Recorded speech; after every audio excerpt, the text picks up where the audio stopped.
Welcome to this edition of Head to Head. I'm your host, Cam McKinney, and this is episode number 385 of the podcast. And on this episode, I'm talking about Miami Heat head coach Erik Spoelstra becoming the new head coach of Team USA. When it comes to the Olympics, I can't say I'm all that interested anymore on which NBA stars make the team and which ones don't. I was quite irritated by the constant talk of how many minutes each star is playing. But one thing I do still sort of care about is who the current head coach of the team is. Since NBA players started playing, you have the likes of the late great Chuck Daly, Lenny Wilkens, Rudy Tomjanovich, Larry Brown, Coach K, Greg Popovich, and Steve Kerr. When most people think about modern USA basketball, they think about Coach K because he was the best college basketball coaching LeBron, Kobe, and KD. Since it left,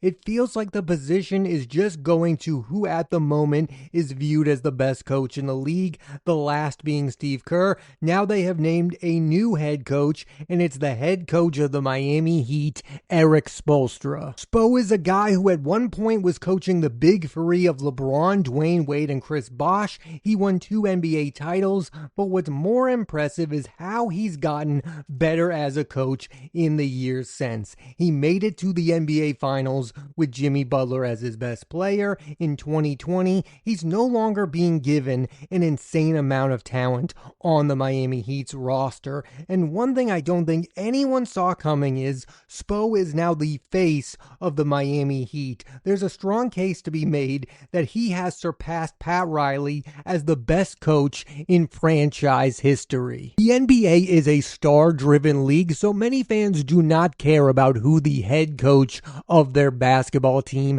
as long as their teams have stars. But in some rare cases, I do think that the coach makes a real impact. Specifically in the case of Erik Spoelstra, I think he gets the absolute best out of his players. Let's now talk a little bit about the current state of the Miami Heat. They have talent in Bam and Tyler Hero, but they lack a true number one option in crunch time, and whenever a star is available, the Heat get mentioned. Giannis may be out the door in Milwaukee. A lot of people think he might end up on the Miami Heat. When Dame Lillard was available via trade, everyone thought he was going to end up on the Miami Heat. One of the things I find fascinating about Spo coaching Team USA is he's going to be given a chance to interact with the league's best players. Going back to the Big Three in Miami, that's how they connected through the Olympics in Team USA.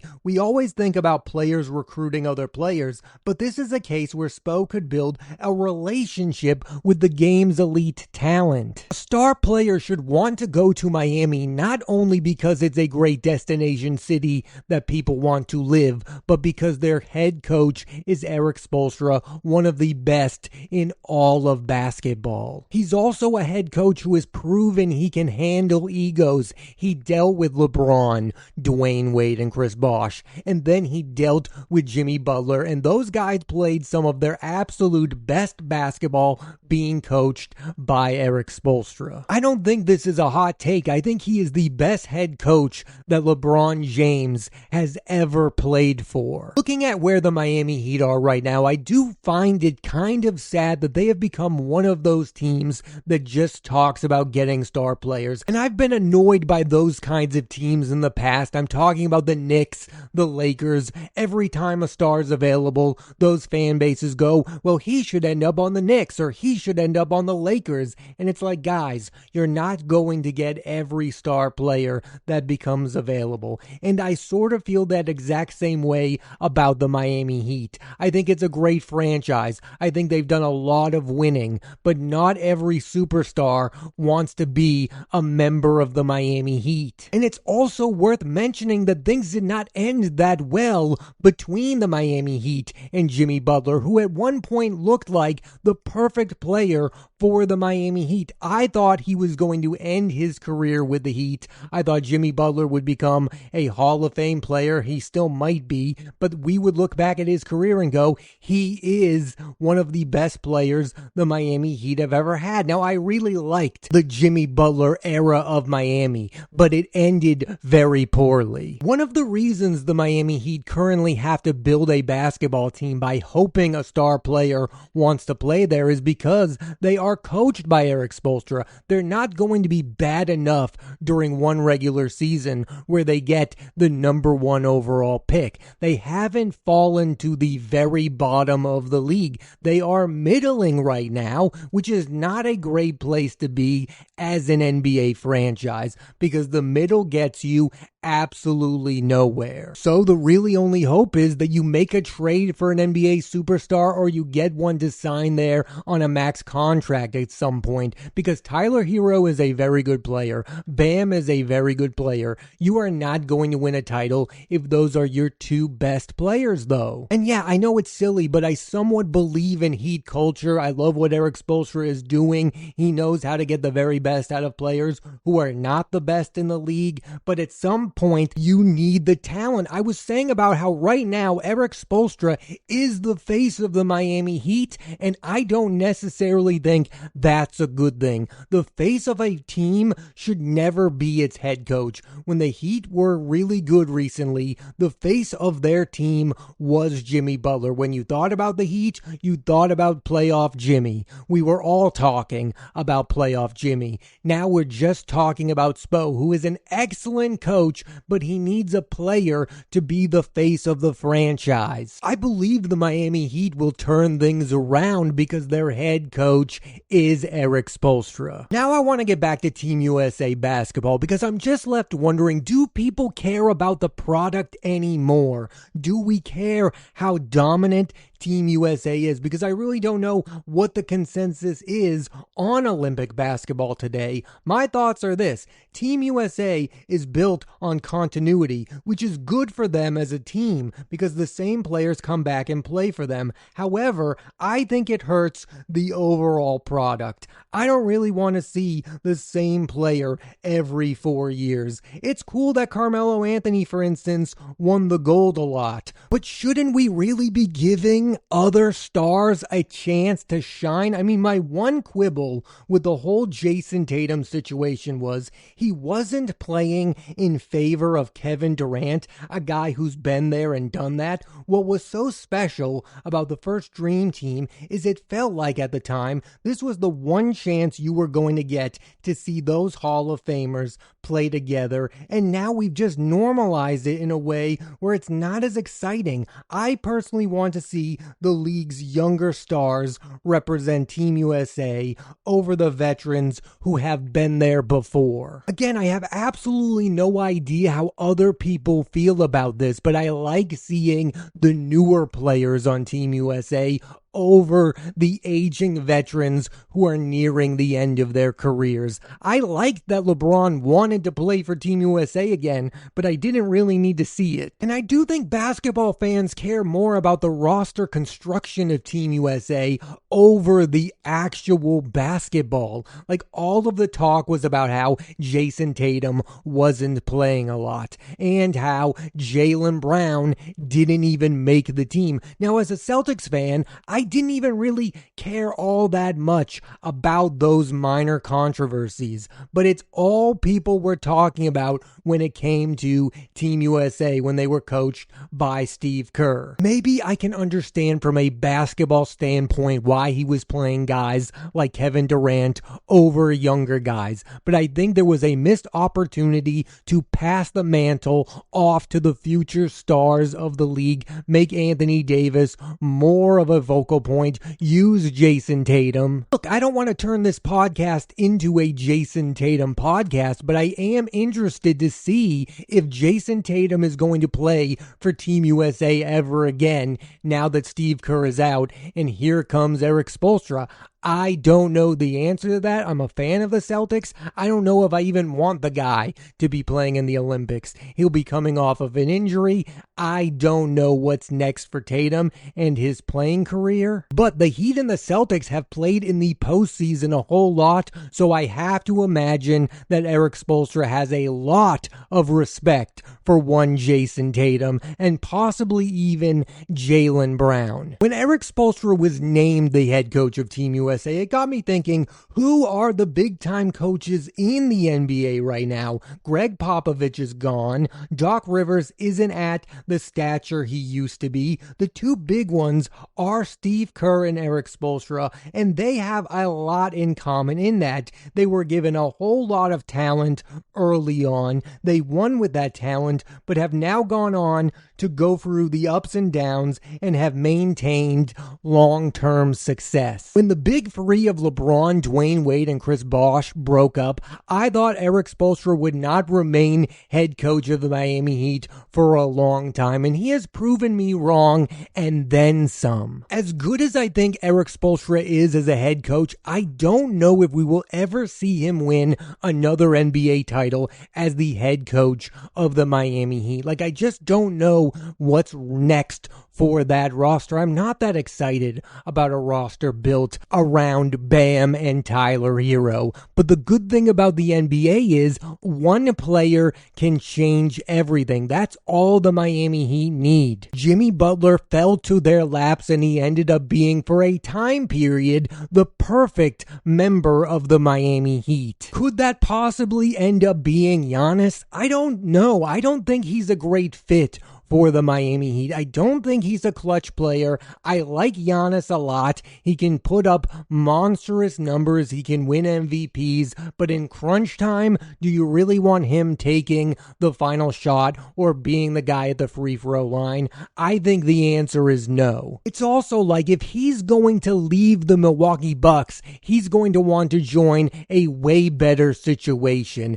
And the Miami Heat right now are not a better situation, especially if they get Giannis. They'd probably have to move on from either Bam or Tyler Hero. So Giannis would be joining a depleted team. I'm just left wondering if at some point the situation in Miami just gets so dire that Spoelstra ends up leaving for a better opportunity. Now the Miami Heat, of course, would have to have a say in that as he's locked into a very long-term contract. He's currently one of the highest paid coaches in the league, making over $15 million a year. There's just a real disconnect about how people feel about the Miami Heat right now. I mean, there are some people who still believe that Pat Riley can get star players to join that roster, and then there are some who are completely over the whole Pat Riley situation and don't really get what's going on with the Miami Heat right now. I mean, breaking up with a superstar player is always a tough thing for an organization. It was tough for the Spurs to move on from Kawhi Leonard after he demanded a trade. Think about every time James Harden moves on from a situation, it usually ends up badly for the team that traded him away. I mean, we all understand why you get rid of these players. They are creating a major distraction. But beyond that, Jimmy Butler is a talented player. Not having him on your roster is a major loss that so far the Miami Heat have not even come close to making up for. I will say this, they are in desperate need of a star player, but it has to be the right one. Bringing in any star, no matter who, doesn't always work out. Look at what's going on with the Philadelphia 76ers. They brought in Paul George to pair with Joel Embiid, and last year they were a complete disaster. That's what happens when all you want is a star player. You take whoever is available.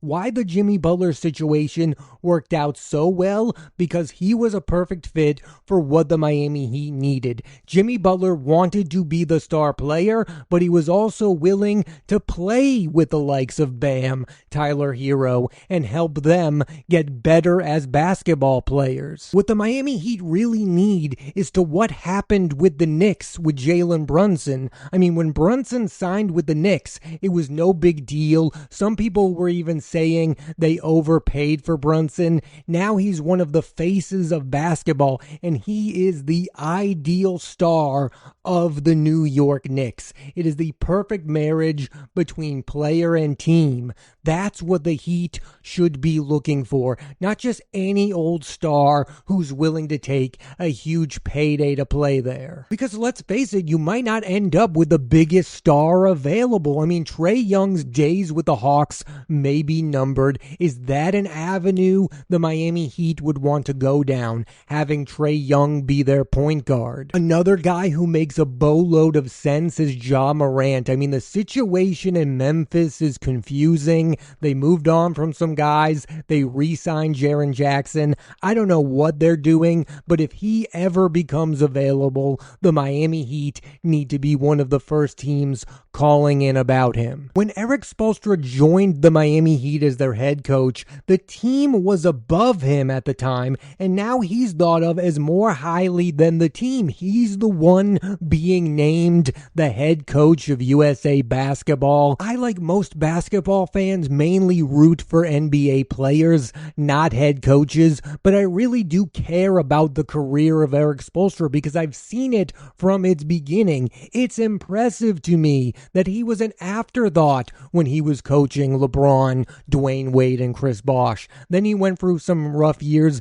and was part of the rebuild, and now he's finally getting the credit he deserves over the last 5 years or so. We are talking about a guy who should be a no doubt future Hall of Fame head coach. And adding a gold will surely help that Hall of Fame resume. I will definitely be watching to see what kinds of players play for Team USA and Erik Spoelstra, because I don't think he's just going to bring in the same old guys again. Who knows about the availability of guys like Steph Curry? Who knows where they'll even be in their careers? I hope he brings in fresh faces. Now, I have heaped a lot of praise on Erik Spoelstra, but I do not want him to be the head coach of Team USA for the next 10 years. I like the idea of them switching it up every Olympics. Like I've been saying, I want them to do that more with the roster as well. I don't need the continuity.